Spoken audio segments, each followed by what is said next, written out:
Namaste students. So today we are going to learn a new chapter that is Babar Ali from Reflections. Babar Ali, the world's youngest headmaster making remarkable changes in India. This chapter is written by Samarpita Mukherjee Sharma and now we are going to know about her in detail. Samarpita Mukherjee Sharma is a full-time freelance writer cum editor.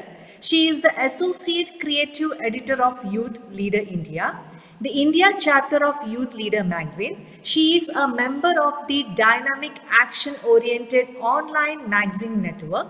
She has won various awards, including recognition from the United Nations Volunteer. So she is a writer and she has written, or you can say she has presented the youngest headmaster in the world, who is known to the Queen of England also. So even it's must that we students, we teachers should know who is this youngest headmaster in the world. So here is the story. Babar Ali is a story about a real hero from Murshidabad, West Bengal, that is in India. He becomes the youngest headmaster at a mere age of 16. At the age of 16, when you are in 10th standard or 11th standard, he is recognized as the youngest headmaster in the world. Babar, still as a student himself at the government-run school in West Bengal, started a school in the afternoons in his parents' backyard in Murshidabad. He mainly wanted to help the underprivileged kids with education. Coming from a privileged family, Babar realized he must do something for the other children in his village. So this is the story of Babar Ali. It is just a summary of it. We are going to go in detail what Samarpita Mukherjee Sharma wants to tell about this youngest headmaster in the world. It's a very, very inspiring story. We need to know more about him.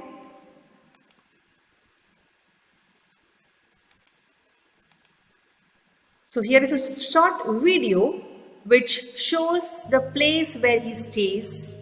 It is Babta, it's a village where he stays in Murshidabad, West Bengal, India. This is the backyard which is shown over here where he conducts his classes.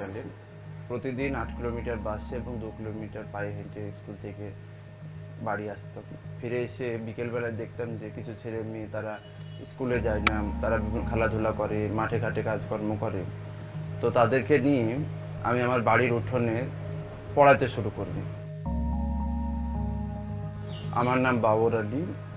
পাশাপাশি BBC আমাকে পৃথিবীর সর্বকনিষ্ঠ প্রধান শিক্ষক হিসেবে স্বীকৃতি জানিয়েছেন। আমি আনন্দ শিক্ষা নিকেতনের প্রতিষ্ঠাতা এবং প্রধান শিক্ষক। The language which he is speaking is Bengali, but you can read the captions given down. আমি মাছ বিক্রি করি, তখন বাবর আলী ছোট ছেলে, তখন এই 4-5টা আর ভাই বোনদেরকে নিয়ে বাবর আলী তখন এই রাস্তায় গাছতলায় ওদেরকে নিয়ে পড়ি বেড়ায়। আমি ওকে আবার বললি যে ইয়া করে বেড়াচ্ছো কেন গো, ওরা আমা কাটে না, তখন ছোট ছেলে তো পড়াইতে 2-1টা হইতে ওর কাছে গোটা 10-একেই ছেলে হয়ে গেল। দিয়ে 1 বছর মাছ বেচতে আমার খুব কষ্ট হইল। মাছের হেভি মাছের দর, যে আমার লাতনি আবার পরিবার লোকে খুব কাঁদছে। দিয়ে আমি একদিনকে মাছ বিক্রি করে দিয়ে বিকেলবেলায় ওর কাছে এলো, একটু তাই আমাকে বলো। তা বলছে কি, তোমার লাতনিকে আমার স্কুলে ভর্তি করে দাও, আমি পড়াবো তোমার লাতনিকে। আজ আমার মেয়ে এই আজকে বিয়ে কমপ্লিট করতে এসেছে। সেখানে মেলা রকমের সমস্যা ছিল আপনার। প্রথমে আমাকে মানসিকভাবে হ্যারাসমেন্ট করতে শুরু করতো। পড়াশোনা করে কি লাভ আছে, যারা দুবেলা খেতে পায় না, অনেকে রাস্তাঘাটে কাজ করে বেড়াচ্ছে, দোকানে সকালবেলায় উঠে কাগজপত্র কুড়িয়ে বেড়াচ্ছে বহরমপুরে গিয়ে। কিন্তু আমরা বলতাম না, আপনারা পড়াশোনা করান, আপনাদের আরো ভালো হবে, আপনারাও মানে আপনারা নিজেরা যেটা জানেন না আপনারা ছেলেমেয়েদের সঙ্গে বুঝিয়ে নেবেন বা আপনারাও শিক্ষিত হবেন। আমি মাছ বিক্রি করি, সবাই তো জানি, সব ছেলেপিলে কেউ পড়াইতে পারছে না। দিয়ে আমি গাঁয়ের গরিবের ছেলেপিলাকে যাকে পাই তার মা বাবাকে বলে নিয়ে চলে যায়। আমি হচ্ছে যে তখন অনেক করতে অনেকই ছেলে হয়ে গেল, আমাদের বোধহয় 180-90টা ছেলে হয়ে গেল। তখন বাবু বলছে, বাবুর আলী তখন ছোট তো, আমাকে বলছে মাসি তুমি তাহলে আমার স্কুলে থেকে যাও। কিছু ভালো ভালো মানে মানুষজন পেলাম, আমি যে টুলু হাজরা তিনি আসলেন, তারপরে আমার বোন সে তো পড়াচ্ছে, তারপরে কি আমাদেরই যারা স্টুডেন্ট যারা সমস্ত পড়াশোনা করতে এখন সব বিভিন্ন জায়গাতে পড়াশোনা করছে, তারা এবারে এগিয়ে আসলো আমাকে সহযোগিতা করার জন্য। আমি স্কুলে বাবর আলীর স্কুলে আমি আজকে 10 বছর হয়েছে আমি আছি, এখনো থাকবো। ও যতটা বড় হইতে পারে ততটা ওর পেছনে আমি থাকবো। যতদিন আমি কোথাও, যতদিন আমি না মাটি হচ্ছি ততদিন ওর কাছেই থাকবো।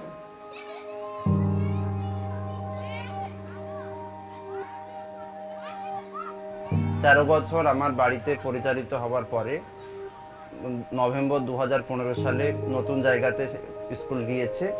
সেখানে প্রায় 400 জন নিয়মিত ছাত্রছাত্রী আছে, তার মধ্যে 60% মেয়ে এবং 40% ছেলে।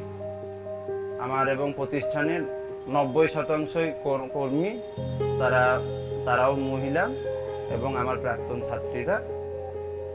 কর্ণাটক গভর্নমেন্ট তাদের পাঠ্যসূচিতে প্রি ইউনিভার্সিটি ইংলিশ টেক্সট বুকের পাঠ্যসূচিতে 2013 সাল থেকে আমার জীবনীটা অন্তর্ভুক্ত করেছে। এছাড়াও সিবিএসসি এবং বাইরে ইউরোপ মহাদেশেও আমার জীবনী পড়ানো হয়। বর্তমানে আমার প্রতিষ্ঠান পশ্চিমবঙ্গ সরকারের কর্তৃক অনুমোদিত। গত নভেম্বর মাসে স্কুল বিল্ডিং তৈরি করেছে গ্রাউন্ড ফ্লোর, কিন্তু আমাদের এখন 10টা ক্লাস, আমাদের পর্যাপ্ত ক্লাসরুম নেই, তাই আমরা এখন ক্লাস ঘর তৈরি করতে চাই। শিক্ষক শিক্ষিকাদের কিছু অনারিয়াম দেওয়া রয়েছে, এখানে ফ্রি এডুকেশন দেওয়া হয়, যাতে ফ্রি এডুকেশন দিতে তাদের বই খাতা এবং অন্যান্য জিনিসপত্র যে সমস্ত লাগে সেগুলো আমাদের দিতে হবে। তাছাড়াও একটা প্রশাসনিক খরচ খরচা রয়েছে। আপনারা জানেন মুর্শিদাবাদ জেলা একটা পিছিয়ে পড়া জেলা, এই জেলাতে প্রচুর কাজ করা রয়েছে। এই জেলাতে কোনো স্থায়ী বিশ্ববিদ্যালয় নেই, তো আনন্দ শিক্ষা নিকেতনে ছাত্রছাত্রীরা ফর্মাল এডুকেশনের পাশাপাশি ডিগ্রি এডুকেশনের পাশাপাশি তারা যাতে হাতে কলমে কাজকর্ম করতে পারে সেই জন্য একটা স্কিল ডেভেলপমেন্ট ইনস্টিটিউট তৈরি করার পরিকল্পনা রয়েছে। তাছাড়াও আমার একটা বড় পরিকল্পনা ড্রিম, সেটা হচ্ছে যে এডুকেশন ফর অল, প্রত্যেকের জন্য শিক্ষা। তো এটা আমার একা পক্ষে সম্ভব নয়, আমরা যদি সবাই মিলে এগিয়ে আসি যাদের জন্য এখনো শিক্ষার প্রয়োজন রয়েছে, তো আশা করি আমরা একটা ভালো দেশ গড়ব আমাদের ভবিষ্যতের জন্য।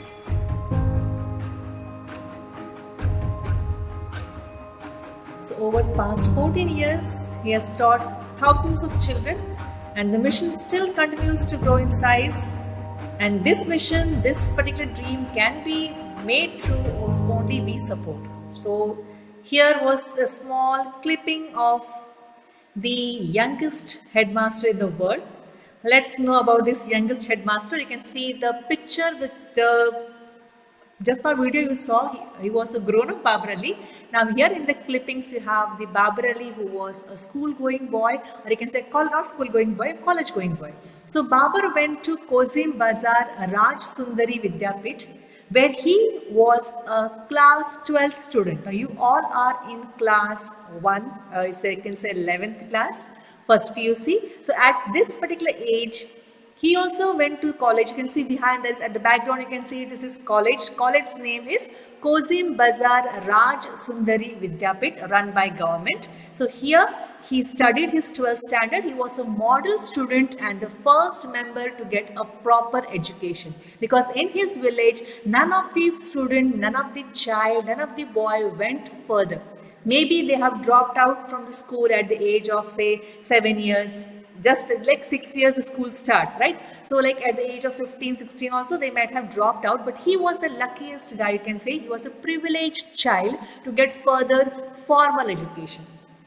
After his school hours, he would make his way to an afternoon school where he was the headmaster for 800 students just at the age of 16. Now normally your college entirely you spend it, because you are a science student, you spend the entire day studying. But yes, he was privileged enough, he got chance that in the morning he used to attend the college, and in the afternoon when you people was normally during the schools, when you went back home to school, you would just throw your bag and just go out to play. But this particular boy did not go out to play, but he started his own school. At the age of 16, he was the headmaster of 800 students. So let's see in detail what his school is. His school was a dilapidated concrete structure covered in half-tone posters. Dilapidated means not in a good condition. He never built a school. Just now in the video you saw he got help from various corners of the world and from India also, you can say, especially West Bengal government. Now at present he is building a school with proper infrastructure. You can see students are getting chance to get proper education. But in the initial stages when he started the school at the age of 9, you can say, his school was a dilapidated concrete structure and it was covered with half-torn posters. When we don't have proper money, or you can say enough of money to put plaster on the wall or to put paint on the wall, the best part what the people they do is they stick to, or you can say posters. Posters are nothing else but the advertisements for which they get money. If you go to a village area, the company which has given the poster to put on is the wall. Of course, the company pays for the person. At the same time, his wall is used to advertise their products. So here if you see this particular school was a dilapidated concrete structure with half-torn posters. Those posters also were very, very old, which were covering the bricks on the wall. Inside in a tinky, dank room sat Babar. Babar was having a small office because he was the headmaster. It was a dark room. It was not a well-lit room. Behind the office was a gate that opened to Babar's home. Here, rows of poor, underprivileged kids sat under the open blue sky and learned with joy. Oh, very beautiful school, right? You don't have a ceiling above your head, you have open sky, blue sky, because in the afternoon they used to gather together and he used to teach them to study. Babar Ali teaches the lessons the way he has heard from his teachers. Babar Ali, of course, he is not a trained teacher. He has not received training as a teacher, but whatever lessons were taught in the school or in the college, he used to come and teach those things to his you can say students. His students were going to learn in detail. The classes in his school are from 1st standard to 8th standard. So it's quite obvious, even if you try, if you see in your locality or if you see in your house, if a maid is there, if her son or daughter, they are not going to school, you can take the initiative of teaching them the basics because you have already learned it from your teachers, right? So here Babar Ali, what he used to do is, he used to learn the lessons from his teachers and that same thing he used to teach to students in his school. He teaches students under the open sky. You will say, wow, so nice, yes? Yeah, because in the afternoon, it's very, very hot, but they are not bothered about the hot sun. They love, learning from their teacher.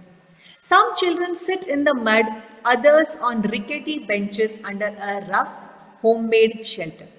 The floor also is not tiled one, it is a muddy floor where you have, the author has mentioned that you have the hen or cock nearby, they are scratching the ground in search of the grain. You have shit of the hen or cock around, but still in that particular situation, the students sit over there on a muddy ground and they are much more concerned is to get educated. Class 1 and 2 have 200 students. If you see in the lower classes, there are more number of students. Class 8 has just 20 students. Now, why this happens? Because if you see children are going to school at the age of 1 or 2 are just 6 to 7 years old, and those kids are not useful, they are not used by their parents much to work in the field where they are working. So, class 1 and 2, he has more number of students, but as the division increase or as the standard goes on increasing, in class 8 he just has 20 students. It is just about the past. The chapter was written long back, say you can say 12 to 13 years back. Now the situation is different. So here the author says that class 1 and 2 has 200 students and class 8 has just 20 students. They study 10 subjects taught by Babar and Debarita Bhattacharya. Now Debarita Bhattacharya is the only one you can say in the staff which actually she is a college student, but she comes as a volunteer and along with Babar, even she teaches the students. Textbooks are free from class 1 to 5. because parents, they cannot afford. Now he is saying that though government schools are there, though government schools are providing free education, but in those days they had to pay for the books, they had to pay for the uniform. So from where they will get the money for the books and uniform? So here in his school, he is providing books free of cost from class 1 to 5. On any day, there are close to 400 students present. Though it is hard to get children to listen, yet the narrow age gap works. They are more like friends. This helps them learn easily. Now here actually I would like to mention that I just told you that during the afternoon hour when he was let me tell you about his routine. Not now, when he was in Kosim Bazar Sundari Vidyapit, when he used to go there for class 11 standard, what was his routine? He used to wake up early in the morning. 7 o'clock, after doing all his house chores, he used to take an auto. He used to go by auto, and afterwards further 5 kilometers he used to walk to reach to his college. So he was, you can say, a hard worker. But that thing has not stopped him to fulfill the dream of other children, underprivileged children, unprivileged children, those who are not getting the chance to go to school. So he used to come in the afternoon and start his school. It is very, very important because we people, we grumble for small things. If mom is waking up early in the morning, Baba, wake up early morning, do some yoga, go out and do some exercise, or you do this, or you get something from the shop, we start grumbling, right? But this particular child never grumbled because he knew, as compared to other children, he was privileged to get a chance to go to college to get a formal education. So I hope this particular slide is clear to you. 1 to 5 books are free. In class 1 and 2, he had 200 students. In class 8, he had 20 students. Why? Because as the classes goes as the students go to higher classes, they grow, and as they are growing, their strength, their energy is utilized by their parents, which are financially backward, to earn the money. Like in India, it was a wrong belief that children are God gifted, and there used to be lots of children in one house. You can say a parent used to have almost 10 to 12 kids, and taking care of those 10 to 12 kids was not possible. So the only way of managing the family was, as soon as the child grows big, as soon as he is able to understand what work he has to do, how he should do, the kids were taken to do the job. If the father is a farmer, they were taken to farm to help the farmer. If he is a fisherman, they were taken to sea to do fishing, and that is the profession that they used to learn from their parents. But formal education they never got, and that's why majority of people in India are illiterate. And of course, Government of India, they're trying their best to make the people literate through various schemes. We have adult literacy, and you have this. You have your teachers going to each and everyone's house and asking for the dropouts, for the reasons, because since the government is doing this census of taking the counts of the dropouts, they're trying their best. And now, if you see, government provides free education, free uniform, as well as free midday meals also. But in those days, it was not being provided. So he had taken the initiative of doing this job. So let's continue. The school had 60 regular attendees. You will say, ma'am, 800 students are there, and why now this count is showing as 60? 60 regular. The people, those who never, they never gave up. They used to every day come, whatever may be the reason, whatever may be the difficulty, they used to come regularly to the school. Though there are just 60 regular attendees and over 220 students on a roll call. Now you might have seen in your schools and your colleges, you have registers. You have attendance register. So on the roll call, in the attendance register, the count was 220. Are you getting it? So if the question is asked in the board exam, not to get confused, 60 are regular students, 220 students were on the roll call, and overall there are 800 students. That is what is telling about the past, because this chapter was written long back. It is not about the present. So not to get confused, because if you give a search in the Google, or if you go and search on YouTube, you will get the present situation, present condition of the school. So 10 volunteer teachers taught grades 1 through 8. So the teachers who came over here were volunteers. They were the students of the same school or maybe his friends. They came forward to help Babar Ali. That yes, Babar Ali, if you are going to do this good job, noble job, even we are with you. So one of them was what is her name? Debarita Chatterjee.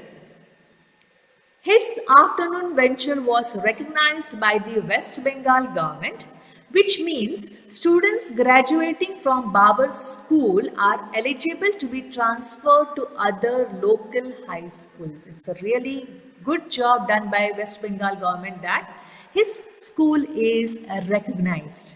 So the students also studying in this school from 1st standard to 8th standard, they are qualified or they are eligible to go to further 9th, 10th, 11th, 12th standards in other colleges. Means it is certified, right? So that was a plus point you can say, which really helped Babar Ali to still get more and more students. And he is saying that today there are more than 1,000 students coming to his school. So Babar is fortunate and privileged in his village because he went to school and got formal education. Of course, privilege in the sense he was not from a well-off family. His family was not at all rich. His condition, the financial condition of Babar Ali's family was same as other families in the village. But he was privileged because his father gave importance to education. That is what it says. His father, Nasiruddin, you can see in the picture, his is the real father. I've got a real picture of Babar Ali and his father. His father, Nasiruddin, a school dropout. Even his father was a school dropout because maybe his father was not able to send him to school and he was made to come and do the job. Actually, Babu's father is a jute seller. He also has a farm where he works in the farm. And there was a chance that he would have asked Babar Ali to come and work in the farm, but Babar Ali was actually lucky enough, you can say privileged, to be sent to school for further education. So his father, Nasiruddin, a school dropout, believes that education is man's true religion. And that is what we also should agree with it, because education teaches you how to lead your life. With your morals, with your knowledge, with your character, everything is built due to education. Even your traditions or your culture passed on from one generation to next generation is also a part of education only. So education is a man's true religion. That was, he strongly believed, and that's why he has sent Babar and he really helped his son. Maybe in the initial stages he was not knowing should he cooperate with Babar Ali or not, but later on when he realized yes, whatever he is doing is a good thing, he started helping Babar Ali by providing meals, you can say rice, whatever was grown in his farm. In the initial stages, before he got help from other fields, from other people, Babar Ali's father, Nasiruddin Sheikh, he helped him by providing rice for the students because Babar Ali was providing midday meals also. He did not force the students to wear uniform. They can come in their dress, whatever they are wearing. He gave them free books and he gave them free meals also. So parents, they thought, okay, fine, if our kids are getting free education, free books they are getting and free meals, main thing is your stomach. If your stomach, if a father, if a mother, if they are not able to fulfill or you can say fill the stomach of a child or the family, they feel somewhat, they regret for something, they feel they are deprived, they feel they are unprivileged, all these things. So if the basic things are provided, they were happy to send their children to school. So here, once again I'll read. His father, Nasiruddin, a school dropout, believes that education is man's true religion and initially supported his son's venture with his own income. And I have explained to you what he has done. It is given in your textbook also, you can read it. And if you want, you can search more on YouTube. The next is, Babar thought education is not affordable for most of the underprivileged families. Hence, instead of going to school, most of the boys help out their families by working as mechanics, day laborers, grass cutters, livestock herders. This is what is the job or occupation followed in West Bengal, or we can say Murshidabad. where you can see boys couldn't go because their parents cannot afford to go to school, send them to school. So they went as mechanics, they went as day laborers, they went as cutters, they went as livestock herders, and girls went as maids. At a very young age, when a child or when a girl child was capable of doing the job, those girls were, no, they were allotted some houses, and in those houses, they were supposed to clean utensils, clothes, take care of younger children in the house. You can say child labor. So Babar Ali felt very, very bad, and so he said, okay, while girls work as maid servants, he wanted to change this. Thus began his dream of a school. That is what was his dream. I should have a school where I will provide free education to all these underprivileged students, financially underprivileged students whose parents cannot afford them to send to school. So here the name of the school, of course his school is recognized by West Bengal government, and the name of his school is Anand Shiksha Niketan.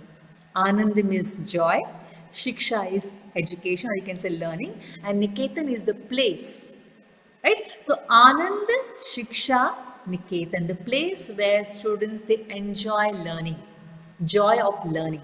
Started as a game, got institutionalized in 2002. So it started as a game. Why it started as a game? Because Babar Ali, as soon as he used to come from school, his friends and they used to play teacher. I hope many of you have girls, especially boys. I don't know if they do play or not, but girls especially, they enjoy when you are in senior KG, junior KG. You don't have any other model in front of you, role model in front of you. You have your nursery teacher. So maybe boys also have played, and even girls also have played it. After coming home, you play teacher, where you have your friends. Sometimes you become students, sometimes your friends become students. So in that way you play. So even Babar Ali used to come home and play teacher.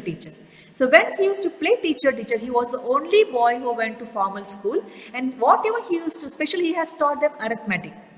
Now while playing in the game, he used to teach them whatever he learned in the school. And his friends were very much enthusiastic. Oh, all these things happen in school, because they never went to school. So they used to love the game, and this slowly the game actually, you can say, had turned into a big institution now, where Babar Ali gives education. That game has turned into an institution, or you can say a Anand Shiksha Niketan. So help began to come from his own teachers. When they got to know that Babar Ali is doing a very noble job, even they came forward. Even they came as volunteers. They started teaching the students whenever they were free. Monks at the local Ramakrishna mission. The Ramakrishna mission, if you say, it's world famous, and they always come forward to help in such cases. So even the monks from the local Ramakrishna mission, they came forward. IAS officers came forward, and even the local cops, the local police also came forward. So he even started a midday meal scheme. I told you before only, when the children of the village and the localities nearby are done with their course and job at daytime, they run to attain Babar's afternoon school. They arrive in time for Tulu Masi's opening bell. In the video, you have seen one lady, she was having that bell in the hand, she was banging the bell. She is none other than Tulu Hazra. She is the one who will help Babar Ali in getting more and more students. Tulu Rani Hazra is an illiterate fishmonger by morning and a crusading educationalist by afternoon. So what was her job? She was actually a fishmonger. Fishmonger means a fish seller. If you see, West Bengal is a place where you have learned in geography. It is a delta place, and there the main occupation of the people there may be fishing. And this particular lady, in the video you had seen her daughter is there. Even she was concerned about her daughter. Later on, Babar Ali requests her, why don't you send your daughter to my school? The daughter got education in his school, and today if you see next to in this picture, next to Babar Ali is her daughter only. She is a teacher over there. So this Tulu Rani Hazra, she was an illiterate fishmonger by morning. And by afternoon, what she used to do when she used to go selling the fish, she also realized there are students, they're not students, you can say children. Because students, when they come to school, they become students, right? So there are children, they are, they are school dropouts children, or they can say their children are not going to school. Even she felt bad, and she started persuading the parents that in one locality here there is a small boy, he has started a school, and why don't you send your child to his school, because there he provides free education, free books, as well as your child will get free food in the afternoon. In that way she used to go on persuading parents wherever she sent selling fish. So on fish selling rounds to nearby villages, her job is to confront the parents who have stopped sending their children to school and persuade them to send to school. The teaching staff of 9 is made up of high school student volunteers. They also are average teenagers who are helping out in making a difference. You can see in the picture over here, photo, there are almost, you can say, 9, and one was Debrita. So these are teenagers, they are volunteers. You can see, especially he has pointed out, there is more of female staff, and these female staff, they are teenagers. The age limit between the kids coming to the school and these teachers is the gap is very, you can say, small, and that has helped him a lot. He, along with other volunteer, teaches students under the open sky. This we have already seen it. Textbooks are free from class 1 to 5. This also we are just revising. The narrow gap between the students and teachers works to their advantage. This is very, very important. You yourself, you enjoy to be with the teachers, those who are almost nearby. They are few years elder to you, because they understand your situation. They help you out in small things, or you can say big things, whatever it is. They help out in studies also. They are very, very friendly. So here he says that the narrow gap between the students and teachers has really helped, and it is really very, very advantage. It is to their advantage that it has helped him to teach the children, because teacher, they know how to go to the level of the students. You can't teach a nursery child like a lecturer. You cannot go on giving lecture with a very serious tone and a very serious face. You cannot go on lecturing a nursery child. You have to be like a nursery child only. If you remember, if you can recall your nursery classes, your teacher used to dance along with you. She used to sing nursery rhymes. She used to enjoy along with you, and used to enjoy seeing teacher is such a big lady. She's dancing along with us, and used to enjoy, used to learn more easily. Used to love learning, right? So same way here, he says that the teachers and students gap has worked to their advantage. The atmosphere there is very friendly. The deprived children have found love for learning. Main thing what you want is you need to love what you are learning. You just cannot force. Now, even if you're forced to learn something, you won't learn through heart, you will learn by heart. And when you learn by heart, it doesn't go in your CPU, right? So Babar Ali continues to teach and inspire hundreds of children and millions of youth. As a 9-year-old can alone change the world is enough inspiration for the disgruntled youth of today. If a 9-year-old child, just out of game, when he started the school, when he got inspiration, why don't I do this? Why don't I continue this? Such a small child, 9 years old child, or you can 16 years old. Now, even now if you see, he's just few years elder to you. So such a man, such a child, if he can do such a difference, because he doesn't belong to a privileged family where he is financially very rich, or you can say he can afford all these things. No, he may be facing lots of problems. Even now, if you ask him, if you go and talk to him personally, he may be having lots of problems, but still he has not given up. It is when we are concerned about our surroundings, and instead of complaining, if we can bring about a change, it will be a great contribution to society from us. Don't you feel so? Because we all are privileged enough. If all of us, of course, when we were small kids, when we were going to colleges, we have done a job of going and teaching adults. We had adult literacy. We used to enjoy teaching adults at least the basic, to how to read, how to write your alphabets, your A, A, E, and we have really enjoyed. And the respect which you get from those people, they never forget you. So why don't even we, instead of grumbling, I don't have this, I don't have that, why don't we be a part of society? Why don't we help society to grow together? Like, why don't we grow together? That is what we get the inspiration from this youngest headmaster in the world. See, I'll just repeat the thing. It is when we are concerned about our surrounding, only if we are concerned about our surrounding, let us not be selfish. Let us don't think that we are the only people staying on this earth. There is a society. In society, you have underprivileged. Let's always consider ourselves to be privileged, and let's consider that they understand the suffering of the underprivileged. If you compare yourself to the people around you, those who are highly privileged than you are never happy, and you don't feel like doing anything for society. But if you compare yourself to the people under you, or you can say those who are underprivileged as compared to you really feel that, yeah, thank God I am lucky, and yes, I should do something for them to come to my level at least.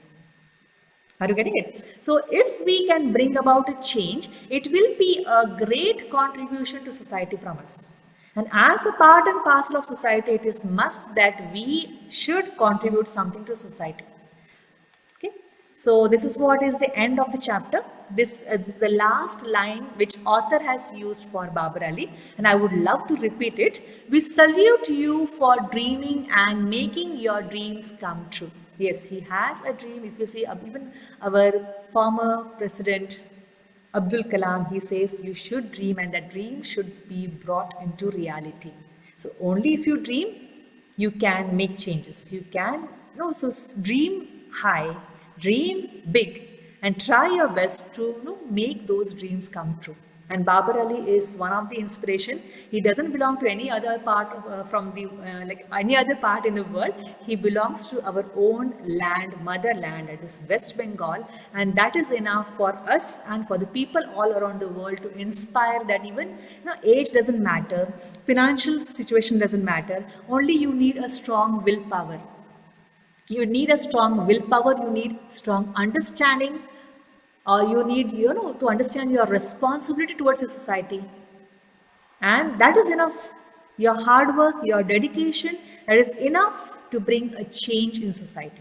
And it's going to help a lot, not only to the society, but to you also.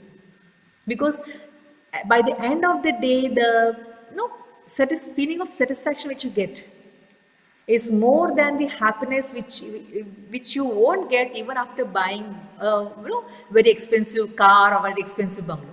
The happiness which you get internally is it's more expensive than any happiness which you cannot buy through this currency, or you can say through crores of rupees. Okay, so with this we end with this chapter. See you in the next class. Read this chapter, enjoy reading, and I want that you should get inspired by this particular youngest headmaster in the world, whose name is Babar Ali, who is from West Bengal. Thank you. Bye. Take care.